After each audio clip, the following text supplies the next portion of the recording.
বাবা মেয়ের ডিমান্ড প্রায় সময় আবদার, একটু এটা করে দাও সেটা করে দাও, তখন কি আর না করা যায়? হ্যালো ফ্রেন্ডস, আসসালামু আলাইকুম। সবাই কেমন আছেন? আলহামদুলিল্লাহ, আমি অনেক ভালো আছি। এই প্রচণ্ড গরমের মধ্যে একটু রিস্ক খেতে মন চায়, কিন্তু খাওয়া তো যায় না এই গরমের মধ্যে। তাই বললো যে যখন বৃষ্টি শুরু হয়েছে, ঠান্ডা ঠান্ডা আবহাওয়া চলছে, তাই একটু রান্না করে দাও। তো কি আর করা, মুরগি ছিল বাসায়, সেটা দিয়ে একটু রান্না করে দিলাম। আর এটা পেয়ে তো বাবা মেয়ে খুবই খুশি, বলে হ্যাঁ আম্মু অনেক টেস্টি হয়েছে।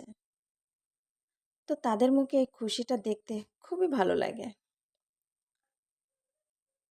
এই যে দেখুন কত সুন্দর ঝরঝরা ভাত হয়েছে, আর এটা খেতেও কিন্তু অনেক মজা। বাচ্চারা খুশি মানেই তো আমার খুশি। এই ছিল আজকের ভিডিওটা কেমন হয়েছে অবশ্যই কমেন্ট করে জানাবেন। আল্লাহ হাফেজ।